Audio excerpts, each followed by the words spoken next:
parrainage met fin à une discrimination dont ont été victimes les candidatures indépendantes. Autrement dit, le parrainage rétablit une égalité entre les candidats à la candidature.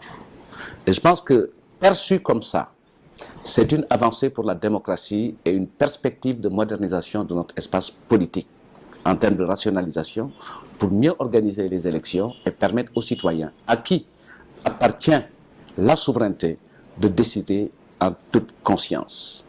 Maintenant, on fait de mauvais procès sur le parrainage pour dire que c'est un galgal du président Macky Sall. Il n'en est rien. Dans notre pays, la recevabilité des candidatures et leur validation est le fait de la loi. Et la loi est au-dessus du président de la République. Il a fait tout ce qu'il fallait faire au regard de sa qualité de président de la République, de son statut et de son rang. Il a initié une séquence de dialogue qui a permis d'aboutir à une proposition sur le parrainage. Il a soumis au gouvernement, au pouvoir exécutif, un projet de texte qu'il a examiné et adopté à l'issue d'un conseil des ministres. Ensuite, le projet a été transmis à l'Assemblée nationale qui, dans notre ordonnancement institutionnel, est l'instance habilitée à voter la loi à l'issue d'un débat, puisque la loi qui est transmise, le projet qui est transmis à l'Assemblée nationale est transmis au niveau de l'espace de dialogue entre pouvoir et opposition, tel que la Constitution reconnaît les prérogatives des parlementaires à l'occasion de l'examen des textes. Donc le président Macky Sall a fait tout ce qu'il fallait faire le concernant.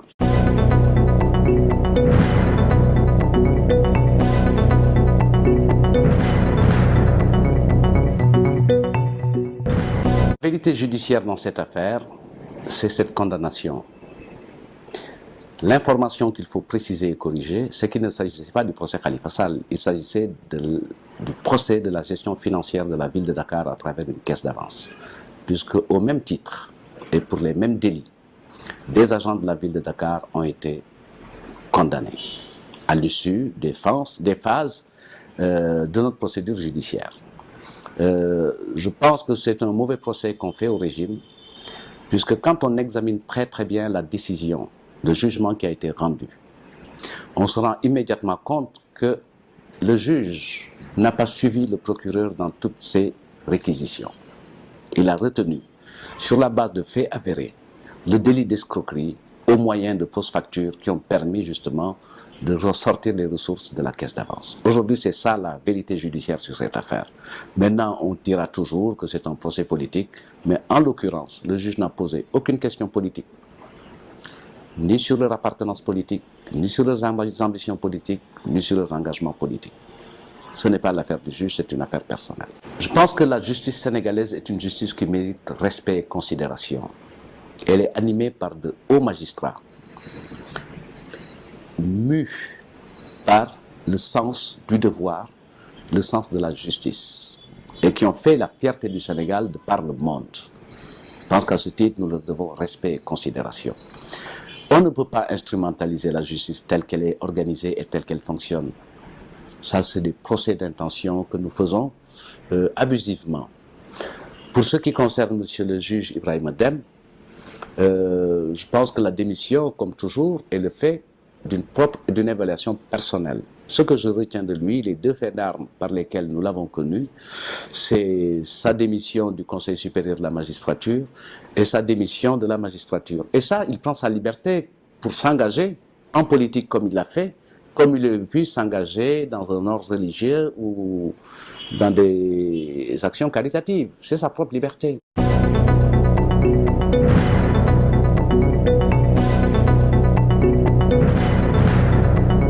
Mais Gakou Dey Bakourek, il aurait dû passer son programme sous silence, puisqu'il n'y a absolument rien de nouveau, et à la limite, son programme est régressif. S'il a l'ambition et le projet de supprimer le PUDC, c'est qu'il n'a aucune générosité pour les Sénégalais. Parce que les empêcher d'avoir l'accès à l'électricité, à l'eau potable, aux pistes et au matériel d'allègement des travaux des femmes, c'est ne pas comprendre la réalité intérieure du pays. Ensuite, c'est un catalogue de promesses et de financements mirobolants, sans indiquer les sources par lesquelles il va financer cette ambitieuse générosité que je trouve naïve et candide.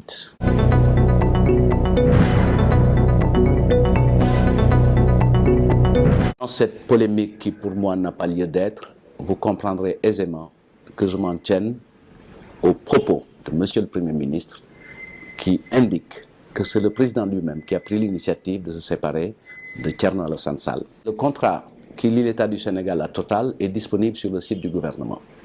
Chaque Sénégalais peut y accéder en ayant sa propre lecture des intérêts du Sénégal tels qu'ils ont été managés par le pouvoir exécutif, en l'occurrence par le Premier ministre qui a signé et par le Président de la République à qui il appartient de définir la politique et qui trace une vision dans laquelle nous devons nous conformer puisque, aussi ministre important soit-on, on est dans la perspective de mettre en œuvre une politique définie par la seule personne qui est élue et qui définit constitutionnellement parlant la vision et la politique de la nation. Encore une fois, bravo à Seneweb qui permet aux citoyens sénégalais vivant ici et hors du pays d'être au diapason de l'actualité nationale.